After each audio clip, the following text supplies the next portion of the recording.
जब हम राष्ट्राय इदम कहते हैं तो हमारा सभी का अलग अलग स्तर पर, अलग अलग रूप में,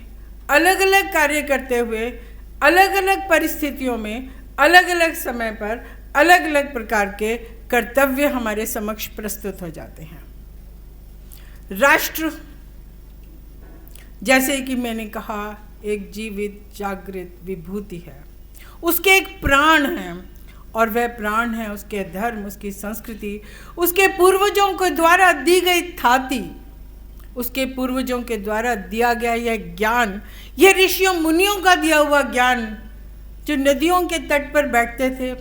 ध्यान लगाते थे, ज्ञान प्राप्त करते थे और समाज कल्याण के लिए, राष्ट्र के कल्याण के लिए, विश्व के कल्याण के लिए वह ज्ञान चहुं ओर बिना किसी स्वार्थ के उसका प्रचार प्रसार करते थे।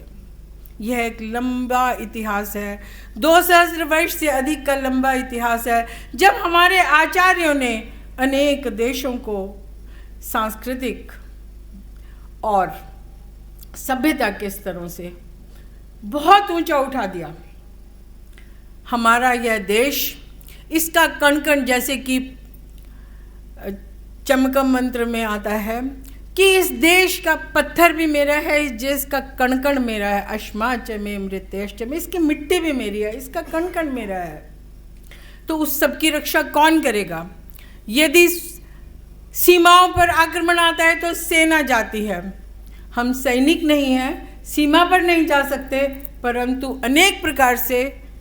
सैनिकों का मनोबल बढ़ा के, उनकी आवश्यकताओं की पूर्ति करके, समाज में रहते हुए उनके परिवारों का ध्यान रख के अनेक प्रकार से हम सेना का सहयोग कर सकते हैं। हम गृहिणियाँ हैं, गृहिणी होते हुए भी अनेक प्रकार के ऐसे कार्य हम कर सकते हैं जो सेना,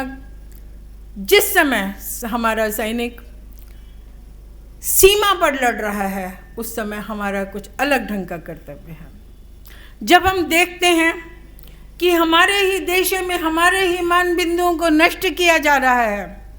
चाहे वह वैचारिक दृष्टि से हो, चाहे वो भौतिक दृष्टि से हो, तो उसका संरक्षण भी मेरा कर्तव्य है, हम सबका कर्तव्य है।